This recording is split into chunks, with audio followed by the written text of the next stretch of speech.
Welcome to Tales from the Fandom, a podcast that brings a special guest out of the multiverse and straight to you. And now your host, David Ginsburg. Hello everybody and welcome to the latest episode of Tales from the Fandom. Today I am joined by a special guest who has a new TV show starting on March 30th on WGN. You can find it in your local listings, and I'll have the times listed on the podcast episodes and show notes. I am joined by actor and musician Christian Kane. Christian, welcome to the podcast today. Well, thank you for having me, man. It's a pleasure to be here. It has been a pleasure. I have been a big fan of yours ever since watching you on Angel and then going from Leverage. So to get to talk with you today is something that I have never dreamed of ever happening. Oh, that's fantastic, man. It's my pleasure, my honor. Thank you. Well, I got to watch the first two episodes of Almost Paradise, so I've got a few questions about the show and then a few questions just in general, fandom related. I'd love to just jump in. You play a character, the main character on the show, Alex Walker, and he's a DEA agent who has been forcibly retired and moves to the Philippines. And one of the things that I found really interesting is that Alex Walker has to deal with life-threatening hypertension. It's not something that we've really seen shown in film or television as for a character. How did you prepare for showing that on screen? That's a great question. One of the great things about this when we started was the very first scene or second scene you see me in, the doctor gives me the watch. So it's kind of like one of those things where I remember seeing an interview a long time ago, no pun intended, about Interview with a Vampire. And Brad Pitt said that when he put the makeup on, he really didn't have to act. And so that helped me tremendously, was putting the watch on right off the bat. I felt like it was a reminder of what was going on. And listen, I think some of us have all had a little bit of hypertension at some point in our life, maybe not medical. But, we have anxiety, we have stuff like that, and I just kind of used that to the extent that I could. It was well written to where I could always remind myself that was part of the character. The watch did not go off during the scenes, even though everyone else will think that it did. So I had to react to that. But it's something. We've all experienced a little bit of anxiety, and I just kind of put that into perspective on this. And if you've seen the show, then he hits the ground running, and he just came there to relax and start life over again. And he's not allowed to do that. And just the words and the actions that we did reminded me that this is a stressful time for him. Oh, absolutely, and it is something I was wondering if they had like the watch planned to go off, or you just had to react to it. So that's pretty neat that you just had to go with just, okay, it's going off. Here's what it is. Yeah, sometimes I'd just pass it up, and sometimes it would, when it wasn't scripted to go off, I would take a quick look at it and stuff. So it was really kind of up to me of how we wanted to play that, and I got a lot of leeway with that, and thank God, because when it doesn't go off and you're reacting to it, it's pretty tough to do. What's your favorite aspect of the Alex Walker character? A lot of guys that I've played so far, you had mentioned Lindsay McDonald, that guy, on Angel, that guy should have had a watch. He was so stressed out all the time. But on Leverage, I played Elliot Spencer, and he's really kind of cut out of stone. He just, there's not a lot of stuff that got to him. Then on the Librarians, as you mentioned, it's, this cat was just a carefree guy. This guy's the first guy that gets hit in the face and in the heart. You know what I mean? I had to really dive into the emotional side of a character that just wants to do right and just wants to relax. And this was very much fun for me because it was not, we created it from the ground up. Dean Devlin came up with the idea.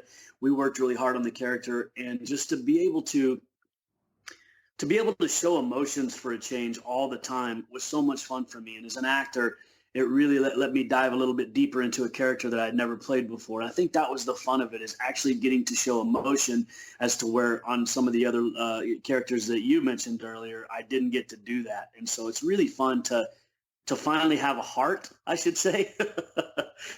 What was it that drew you to the show? Was it working with Mr. Devlin again? Was it the chance to shoot a show in the Philippines? It's all of it. It's 5 years ago, Dean invited me to lunch, and we went and sat down. And he goes, "How would you like to do the Librarians?" And I was like, "That's fantastic, man. I would love to do that. Are you kidding me?" And jumped at the chance. He had written the character for me, him and John Rogers, and that was a lot of fun because the role was mine. Then he also at that lunch said, "I've got another project, but you're just too young to do it." Now, cut to 5 years later, he goes, "I think you're ready. I think you're old enough, and I think you can handle this, age-wise." And, I looked a little bit younger 5 years ago, so that helped. And we developed this character together. He had it in his mind. He's carried it for a long time, and finally I was able to play it. And anytime you get to work with Dean Devlin, you do it. I've worked with this guy for 13 years now, almost over 13 years. And then again, what you just said is exactly why I thought this would be so special, is because we actually used the Philippines and that island as a lead character. Not a lot. There's never been an American series that has filmed in the Philippines. A lot of Americans really have never even seen the Philippines. Maybe some pictures, maybe you've visited, but most people haven't. And so we get to take you on a vacation every week, and it's a fun vacation. And right now with this stuff that's going on in the world, I just hope people can sit back, relax, and let us take you to a really great island that's so beautiful in so many different colors and so many different shapes. And then, using that as a backdrop and like I said, as a lead character, you feel like you're not in this mess anymore. So hopefully we get to take people on a vacation for a little bit. It was really surprising when I started researching the show to find out that you all did film in the Philippines, because it's something that's not shown a lot. You see the Japanese, the Chinese, the Korean influence on pop culture, but the Philippines seems to always be left out. And I even asked one of my friends yesterday, and she said, "I can't even name anybody, any like famous TV star, movie star about showing up in an American series." And I said, "Well, there's a show coming out next week that's going to feature the island and the people very heavily." And she was really excited to hear that. It's fantastic, man. And we got really fortunate with the cast that we got with Sam Rochelle and Art Acuna and Noni. The whole thing is, it's just, they're all Filipinos. I'm the only American that was there. We had some people come in. My dear friend who I've done 4 projects with now, Richard Kind, comes in and does a guest appearance. He's a friend. I asked him to come in. He came in. But really, it's all local people. It's all local actors. And I think that Dean, a lot of people don't know this, Dean Devlin is half Filipino and half Jewish. Mm-hmm. And those are his roots, man. And so that's why he wanted to film there. And he did it in such a great way. None of the bad guys are Filipino. That's not how it is over there. It's like he said, and like he stated, a lot of the crime guys that come over there are all from different countries. So we never took down Filipino people. We always took down the other people that come in to invade their space and think they can run an underground business. And that was the fun of it. We get to celebrate the Philippines, and America's never seen that, man, to be honest with you. So it's just going to be so much fun to introduce these people to a different culture, B, different colors, man. It's the most colorful place I've ever been, and see great, very talented. Thank God they were there to back me up, Filipino actors. Mm-hmm. That was one of the things when I was looking up the cast that was a part of it with you, is that I was expecting a deep background in the States as far as movies or TV shows. And I was looking at Mr. Acuna specifically because I swore I recognized him from something, and I didn't, but I loved his acting. I loved his charisma that he brought to his character. And I was really psyched just that the people that you're starring with are getting the chance to be seen, hopefully by a wider audience now. Yeah, no, absolutely. When you're speaking about Art Acuna, he's so talented. He's so refreshing. And that's the one thing that I loved about him right when I met him, because I flew into Manila early to audition with him. And he felt comfortable. He felt familiar, just like you just said. You feel like you know him, man. And, Dean, when he did this, he said, well, Sam is the heart, you are the brains, and Art is the soul. And he really comes across as being the soul on this show. And it's fun because these guys, this is worldwide, man. This show is going to be worldwide, and not just in America, but these guys who are so talented that have done a lot of Filipino projects are now going to get to see worldwide, and people are going to get to see what these talented people can do, which is great. It is great. It's absolutely something that I'm looking forward to seeing and having people discuss on a weekly basis once the show starts rolling next week. Yeah, and and you got to see those episodes, and it's so tough with a new show, because you don't get to just do plot. When you introduce a show, you have to introduce characters, you have to show background and stuff like that. One of the greatest things about this show that I found, because I've seen a lot of the episodes, is the fact that we jump into it so fast. We all become, it becomes somewhat of an dysfunctional family. But, we introduce the characters, and then by episode 2, it's off and running. And it just keeps getting faster and better and better and faster and better and more dangerous. And it's fun. And then Dean Devlin came in. We just finished up episode 10 a week and a half ago, less than a week and a half ago. Flew out of Manila, and we filmed in Cebu. But we flew out of Manila, and he did the last episode, which really caps everything off and wraps the first season up so great. And of course, Dean Devlin likes to blow stuff up, and we did it, and it was so much fun to do it, man. And I have him direct the last episode, because he's got all the money, so whatever he says goes. And we got to do a very, very big episode, and it's just so fun to see this thing accelerate that fast so quick, that because I think that the viewers are owed that. We don't have to, light-footedly walk into a series. We went in running, and so I think that's the American people. Well, the world deserves that, man. So that's good.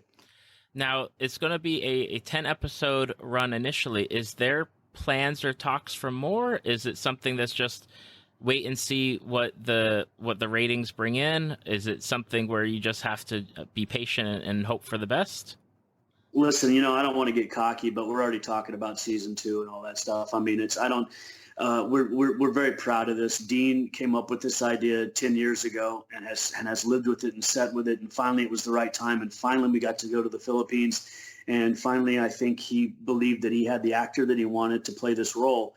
We're not stopping for that kind of stuff. I mean, listen, yeah, everything comes into play on that, ratings, people, all this other stuff. But we left everything up and running. And we plan on 100% going back. So this is not something that's going to go away. I can almost promise you that. Okay. I can't stand TV shows and then you get into it and you support it and the first season goes in and they're canceled. I don't think that's going to happen here at all. I can almost guarantee it. All right. Well, I got some fun questions for you, hopefully off the beaten path. And come on. One of them was, I didn't realize that apparently you studied art history at the University of Oklahoma before moving to LA. What was it about art history that appealed to you? Well, I was also a commercial design major. I just if I'm honest, I always knew that I wanted to be an actor, and college was just sort of a way for me to figure out how to get out to Los Angeles, and that's the honest to God truth. But it was I've always loved art, and when I took an art history class because I was commercial design. I thought that's what I wanted to do, and then I realized that I really loved art a lot, and I loved the study of art, and I've never been a Jake Stone from the Librarians type of guy. I've never been as smart as he was, but for some reason this connected with me, and I could learn it and I knew it, and it was kind of like back of the hand. And so I just, I found that was something that I enjoyed. And also, if I'm completely honest, again, I knew I wasn't going to do that. I knew I was always going to come out to Los Angeles to be an actor. I've known that since I was 14 years old. It's just, a country boy from Oklahoma and Texas. It's tough sometimes financially to make that move. And so I had to figure that out myself. But I did love art history. But then they kicked me out of the art school at OU after the 2 years. So I really just kind of majored in women and beer for a while till I got my car up and running to drive out to Los Angeles. I've had a few friends that have moved from their home cities to LA to go into acting or stand up and whatnot.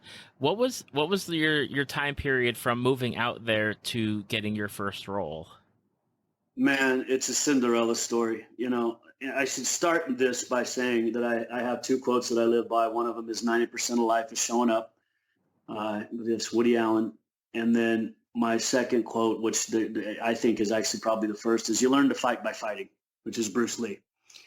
And, you learn to dance by dancing, you learn to cook by cooking, you learn to act by acting. And I was not, if I knew then what I knew now, it's probably pretty scary, but I didn't care.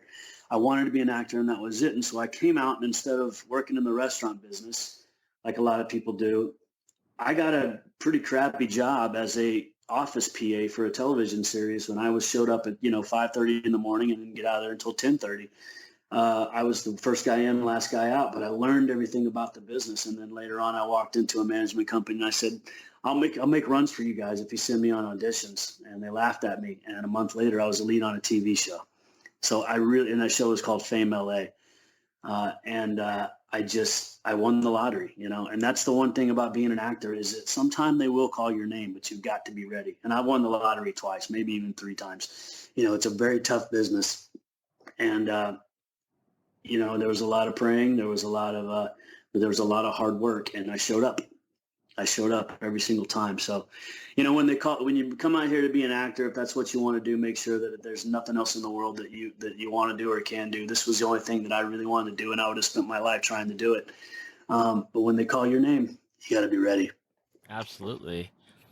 When you were younger, before college, what shows or movies were an influence on you when you were growing up?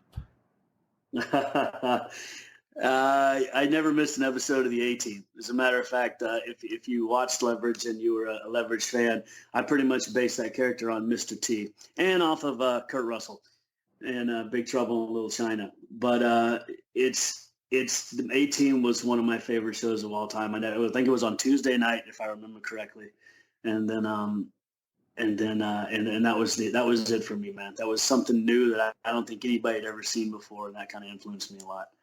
And of course, there's other shows I grew up with.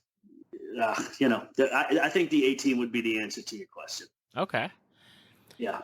Currently, is there anything that you're into now, whether it's like a TV series that you don't want to miss an episode for, or movies that come out that you're like, I need to go see this on opening night? I got done with the Ozarks a while back, but I still love that. Like I said, I can watch Jason Bateman do anything. I love where he's come in life. Jack Ryan, we just finished up. I love all that kind of stuff. I'm a big Tom Clancy fan, and all that kind of stuff. And so I love the way he writes, and I love military stuff. I love thrillers. And right now, speaking of Jason Bateman, I'm in the middle of The Outsider because I just got back from the Philippines a week ago. Mm-hmm. So I literally could not watch my shows or anything else like that out there. But I watched. I'm watching The Outsider right now, and I think that either Stephen King is on the top of his game, or no one's ever really filmed him the right way. So that's a little fun thing that I came across accidentally that I'm enjoying right now. And in 3 days, you got the Ozark season 3 coming out too. So.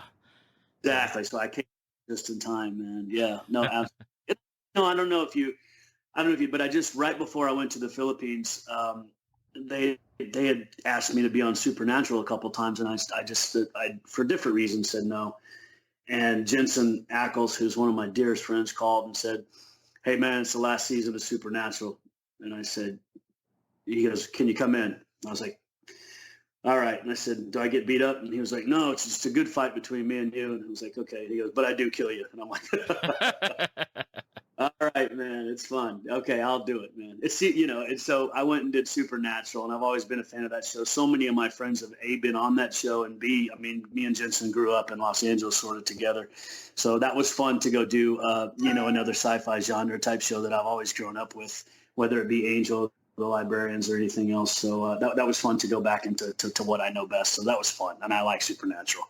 As a huge fan of Leverage, I had to ask another podcast called the Long Con Podcast, and they had a question for you: do you still keep in touch with your Leverage co-stars?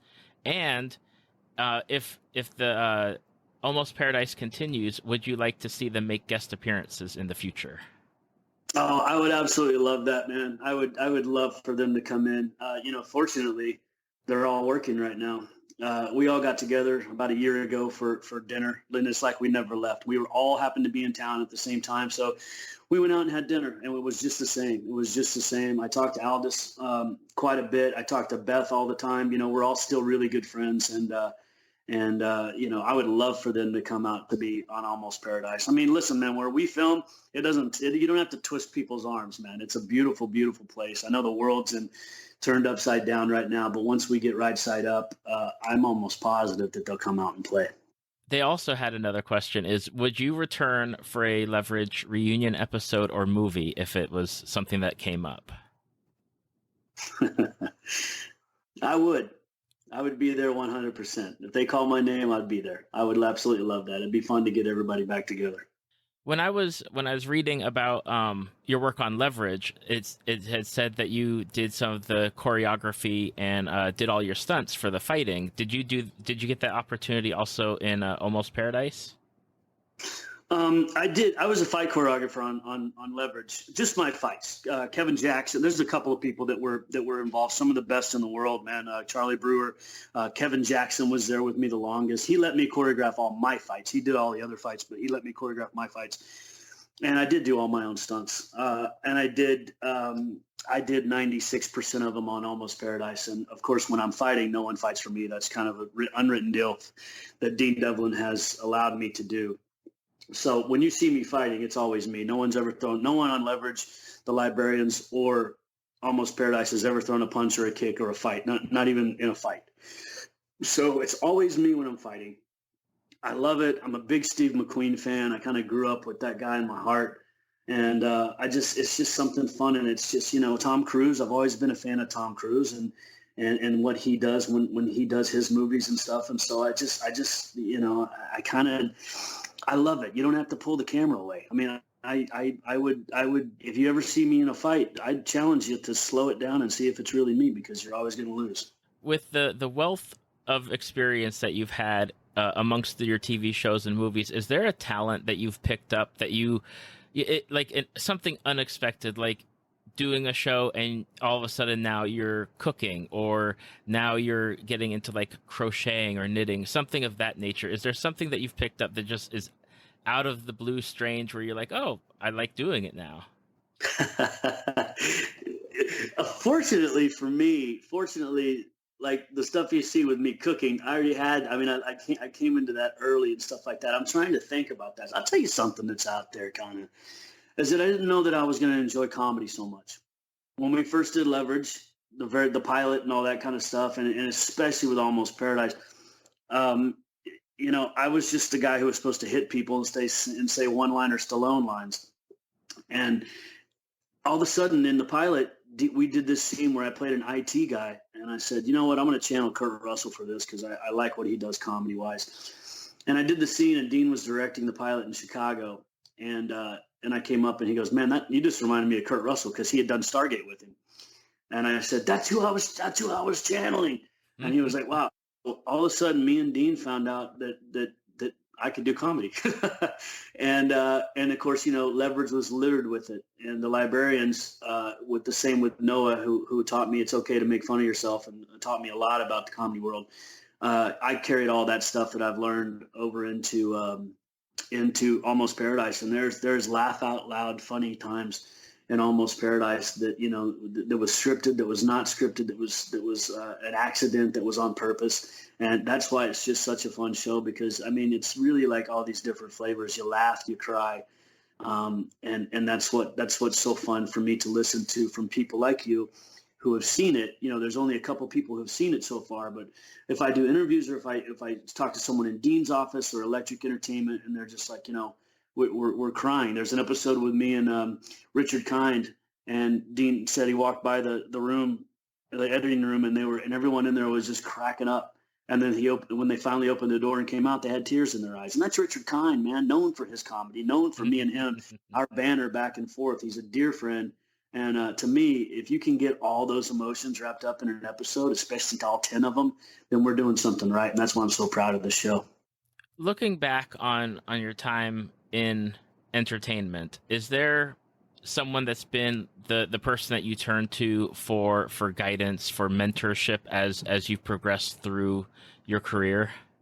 Man, I've been so fortunate to work with the likes of Angelina Jolie, the late great dear friend of mine, Brittany Murphy, she taught me a lot about a lot of things in this business before she passed. I've never had one person. I've always had a group of people, and depending on where I'm at, I can call on each one of them and talk to them about if I need some advice, if I need some other things. But I'm also kind of the old school kid that didn't have those friends growing up. I didn't grow up in Los Angeles. I grew up in Oklahoma and Texas. And so my acting class literally was watching movies. And I steal from everybody. I'm not afraid to say that because I think most people do as well. And you steal one little piece out of a great performance from one of these actors that we all respect and love, and you can make it your own. But I mean, there's very few times when something's original anymore. It's like a song, man. C, G, D, and E. That's all been done. It just depends on where you want to put them in that order, and most of that's been done as well. So it's okay to steal from other people, which I do quite a bit. But then it makes it my own. And I really, some people that are my mentors, I've never even met. I've just seen them and studied them on the screen. And so, and I've met a lot of people, but it's just I just study people, man. I've studied them my whole life, and I can say that I steal from them, but I make it my own whenever I do it, and I appreciate them for that. So some people who have helped me with my career tremendously, I've never shook hands with. Mm-hmm. Will we be hearing any Christian Kane music in Almost Paradise, either in the first season or in the future? You will hear some. It actually just happened towards the end of the season. You will hear some, and I'm not going to give too much of it away, but I can come back on and talk to you when it happens. It's fun because once it airs, I can actually share some secrets about it. But it's fun, and there is some music, and you will see me singing. You absolutely will see me singing and playing guitar and all that kind of stuff. And it's a really fun episode, and I hope you guys enjoy it. I'm looking forward to it. I love your music. I love when it shows up in the different shows that you've done, and I enjoy it so much. I know we're coming up on the end of the time here, so I just have one final question, which is, you came from this country background. What keeps you grounded now, even with all the successes that you've had?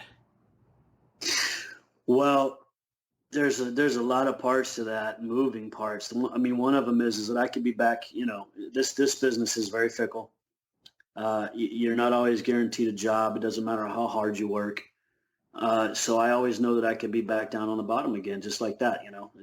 I've been fortunate enough to hitch my wagon for the last 13 years to Mr. Dean Devlin, which I'm fortunate to have been able to do.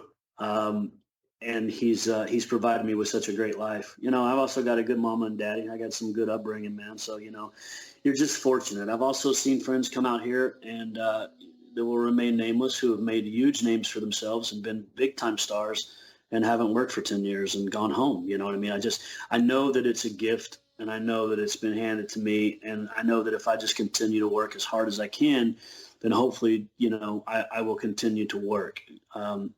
Everybody, when I first came out to Los Angeles, I wanted to be Brad Pitt. I think that's what most people did back then. And now I really hope that I get the opportunity to be Gene Hackman. You know what I mean? I just want to keep working for my entire life because I love this industry. But it's a lot of, you have to appreciate where you are, and I always tell people, I say, take pictures. I remember talking to the young John Kim, who just got off the boat from Australia for his first TV series called The Librarians. And 2 weeks in, we were high-fiving and having a great time. And I told him, I said, don't blink. And he's like, what do you mean? I said, don't blink, buddy. This is all going to be over so fast, it's ridiculous. 4 seasons later, we wrapped up the episodes, and he goes, I blinked. And I said, I know, dude. It just goes by so fast. And you got to take pictures in your mind while you're doing something that you love, because you don't know if it's going to be there tomorrow, especially in this business. So I think that the question that you asked me, I would have to say, I know the instability in this business, in this game, and the bottom can all drop out from you at any time. So, man, take pictures while you're doing what you love. And I think that just makes me grateful for all these gifts that have been handed to me. If that answers your question, I mean, I know it's a little deep, but it's honestly true. It does, and I think that's a perfect wrap-up. I know that we've gone over by a minute or so, but I wanted to thank you for your time, for coming on to the podcast and talking to me about not only Almost Paradise, which you'll catch on WGN, but also for your history in the business. Thank you so much, man. I appreciate it so much. Thank you. Well, thank you so much. Thank you for listening to Tales from the Fandom. Subscribe to us on iTunes or your podcast app of choice. Follow us on Facebook at www.facebook.com/Tales from the Fandom to see photos, links, leave feedback, and check out upcoming guests. If you'd like to be a guest, email David at talesfromthefandom@gmail.com.